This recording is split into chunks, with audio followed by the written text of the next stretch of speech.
वो मैगजीन की रिपोर्ट है। नरवणे जी ने नहीं कहा, इतना बोल दे। रिकॉर्ड पर बोले कि नरवणे ने नहीं कहा है। रक्षा मंत्री जी इतना ही कह रहे हैं कि नरवणे जी की पुस्तक को आप रिफर कर रहे हो तो वो प्रकाशित हुई या नहीं हुई, वो स्पष्टता करें। नरवणे की रिपोर्ट नहीं है, नरवणे का पुस्तक नहीं है, इतना स्पष्टता करे। मैगजीन तो कुछ भी। साल 2024 के चुनाव में बेड़ा गर्क होने के बाद वो पहला सत्र था जिसे बीजेपी कभी भूलेगी नहीं, मोदी शाह कभी भूलेंगे नहीं। और ये आज का दिन जो कभी नरेंद्र मोदी साहब और अमित शाह भूल नहीं पाएंगे।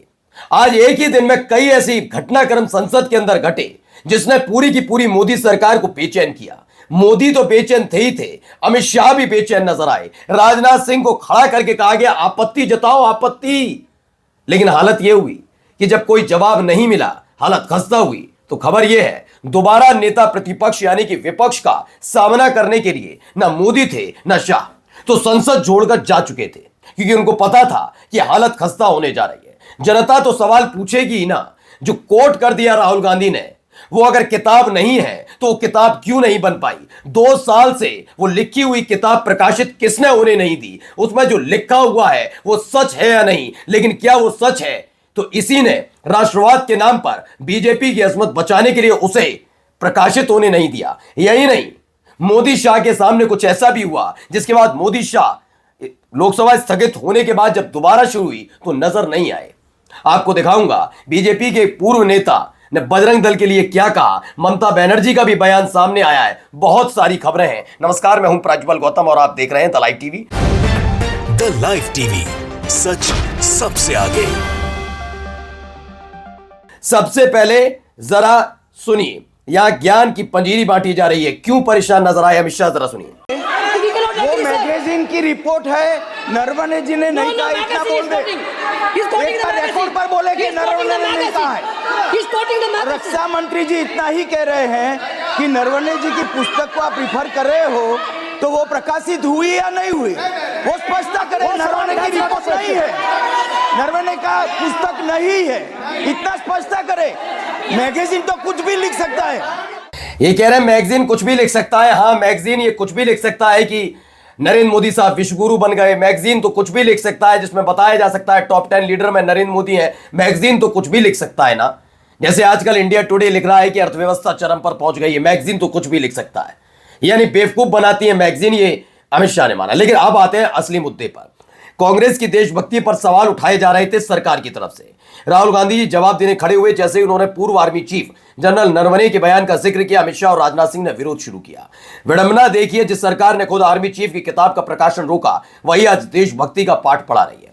2 साल पहले पूर्व आर्मी चीफ मनोज कुमार नरवणे ने एक किताब लिखी थी। ड्राफ्ट हो गया था, पहुंच गया था प्रकाशकों के पास, लेकिन 2 साल से किताब छप नहीं पाई। वजह क्या है वो आपको तो बताता हूं।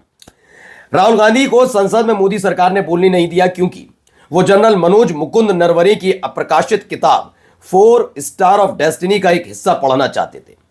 क्या है, 31 अगस्त 2020 यानी मोदी सरकार सत्ता में, शाम 8:15 बजे भारतीय सेना के उत्तरी कमान के प्रमुख लेफ्टिनेंट जनरल योगेश जोशी को एक फोन कॉल आया। सामने जो जानकारी थी वो बेहद चिंतित करने वाली थी। 4 चीनी टैंक पैदल सैनिकों के साथ पूर्वी लद्दाख में रेचिन ला की ओर चढ़ना शुरू कर चुके थे। जोशी ने इस गतिविधि की सूचना सेना प्रमुख जनरल मनोज मुकुंद नरवणे को दी, जिन्होंने तुरंत स्थिति की गंभीरता को समझ लिया। ये टैंक कैलाश रेंज पर भारतीय मोर्चों से कुछ ही 100 किलोमीटर की दूरी पर थे। भारतीय सैनिकों ने एक चेतावनी के तौर पर आसमान में ऐसे गोले दागे जो सिर्फ लाइट करते हैं। इसका कोई असर नहीं हुआ, चीनी आगे बढ़ते रहे। इसके बाद नरवणे ने भारत के राजनीतिक और सैन्य लीडरशिप के प्रमुख लोगों को लगातार फोन करना शुरू किया, जिसमें नाम लिखा राजनाथ सिंह का कि रक्षा मंत्री राजनाथ सिंह, राष्ट्रीय सुरक्षा सलाहकार अजित डोभाल, रक्षा प्रमुख जनरल बिपिन रावत और विदेश मंत्री एस जयशंकर। नरवणे लिखते हैं, मैंने हर एक से यही सवाल पूछा, मेरे लिए क्या आदेश है। स्थिति तेजी से बिगड़ रही थी और स्पष्टता की जरूरत थी। एक मौजूदा प्रोटोकॉल था। नरवणे को स्पष्ट आदेश चाहिए थे कि शीर्ष स्तर से अनुमति मिलने तक गोली नहीं चलाई जाएगी। ऊपर से कोई साफ आदेश नहीं दिया गया। समय बीतता गया। 9:10 पर जोशी ने नरवणे को फिर फोन किया। चीनी टैंक अभी किलोमीटर से भी कम दूरी पर थे। 9:25 पर नरवणे ने राजनाथ को फिर फोन किया और स्पष्ट दिशा निर्देश मांगे, लेकिन कोई जवाब नहीं आया। इसी बीच चीनी सेना के कमांडर मेजर जनरल लियू लिन का एक संदेश आया। कहा गया कि मीटिंग सुबह मीटिंग करेंगे, लेकिन चीन की सेना रुक नहीं रही थी और वे आगे बढ़ रही थी। नरवणे याद करते हैं, पूरी कहानी इसमें बताई गई है कि जोशी ने कहा था इन्हें रोकने का एकमात्र तरीका हमारी मीडियम आर्टिलरी फायर करना जो तैयार खड़ी है। पाकिस्तान के साथ नियंत्रण रेखा पर आर्टिलरी द्वंद्व आम बात थी, जहां डिविजनल और कोर कमांडरों के सैकड़ों राउंड रोजाना ऊपरी स्तर से पूछे चलाने का अधिकार होता था, बिना पूछे चलाने का। लेकिन ये चीन था, ये अलग था। चीन के साथ आर्टिलरी द्वंद्व बहुत चीजें बदल सकता था। नरवणे ने कहा मेरी स्थिति बेहद नाजुक थी। वे एक तरफ कमान के बीच फंसे थे तो सभी संभव साधनों से गोली चलाना चाहती थी, और दूसरे मोदी सरकार के लोग जो अभी तक मुझे कुछ स्पष्ट कार्यकारी आदेश नहीं दे रहे थे। यह पढ़ना आप अंदाजा लगाएंगे क्या हुआ। ये सारी चीजें क्या है, इस पर बताया राजनाथ सिंह ने 10:30 बजे वापस फोन किया। उन्होंने प्रधानमंत्री नरेंद्र मोदी से बात की थी। मोदी के निर्देश सिर्फ एक वाक्य में थे, जो उचित समझो वो करो। पूरी तरह सैन्य फैसला होना चाहिए था। मोदी से सलाह ली गई थी, उन्हें पूरी जानकारी दी गई थी, ये तमाम बातें थी। अब ये सारी चीजें पढ़ना चाहते थे और इस पर रोक दिया गया। जरा क्या हुआ वहां पर, जरा वो भी देखिए। Army Chief Naravane. And I'd like you to listen nicely. You will understand exactly who is patriotic, who is not. It'll take a little while. So this is about when 4 Chinese tanks were entering Indian territory. They were taking a ridge in Doklam, and the army chief writes, and I quote from an article that is quoting his book. The tanks were within a few hundred meters of Indian positions on the Kailash range. No, sir. No, only started. No, he is not yielding. Sir, this is not. He is not yielding. LOP is not yielding.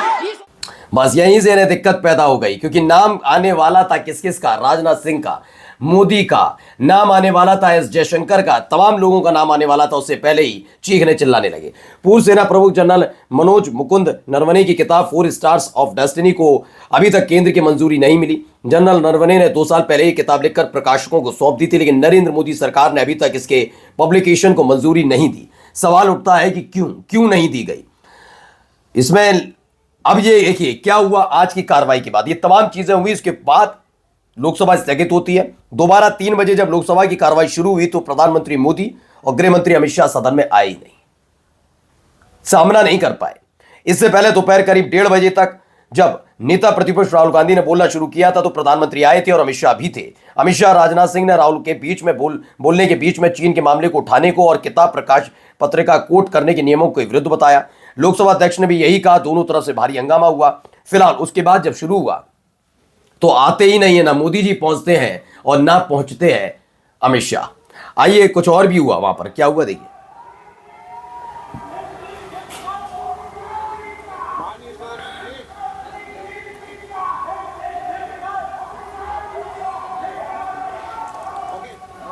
देखिए उधर बैठे हुए हैं मोदी, शाह, राजनाथ सिंह सब बैठे हैं। उन्हीं के सामने कल्याण बनर्जी ने लगातार नारेबाजी की।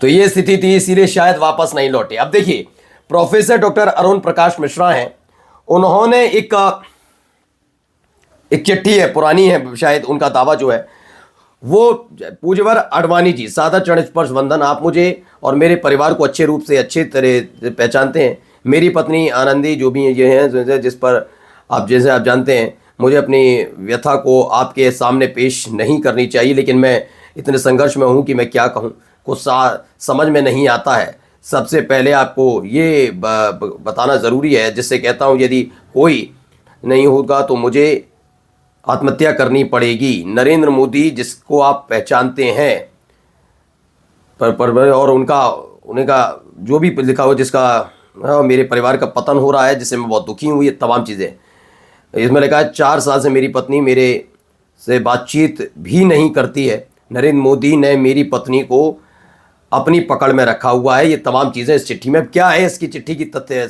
सार्थकता मुझे नहीं पता, लेकिन फिलहाल ये लिखा गया है इसमें, इन्होंने जो लिखा वो आप पढ़ भी सकते हैं। खैर आगे देखिए, ममता बनर्जी पहुंची थी, उन्होंने क्या कुछ कहा जरा सुनिए। Brother, what happened? Why you people are here? You cannot prosecute my Ganga Bhavan to the whole of what happened? किसी को नहीं लगी आप लोगों को? क्यों? क्या हुआ? क्या हुआ? आप लोगों ने क्या कर रहा है इधर में? दिल्ली पुलिस ने क्यों आप लोग थ्रेट कर रहा है? क्या किया है? अब इधर में रुको। अब तो इधर में तो भाग क्यों रहा है? भाग क्यों रहा है? देखिए भाई, हम नमस्ते करके कहते हैं आप लोगों को जैसा भाई भाई।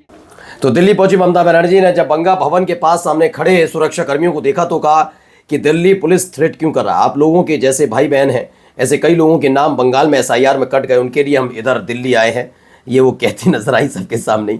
और जरा देखिए पूर्व बीजेपी नेता है जो फिलहाल कांग्रेस में क्या कह रहे हैं। देखिए, भाजपा जगह जगह उन पे आज जिस तरह भ्रष्टाचार में डूब गई भारतीय जनता पार्टी की सरकार, उससे लोगों को भटकाने के लिए वो कुछ न कुछ बहाने ढूंढ रही है। कोटद्वार में इतना भाईचारा है, मैं आज आपको बता रहा हूं, कोटद्वार के इतना भाईचारा है। कोटद्वार में 5 साल भाजपा से विधायक रहा हूं। अब सोचिए, बजरंग दल के कार्यकर्ता दलाली करने वाले फर्जी लोग हैं जो कोटद्वार का माहौल खराब करने का काम कर रहे हैं, दलाली करने वाले। नमस्कार।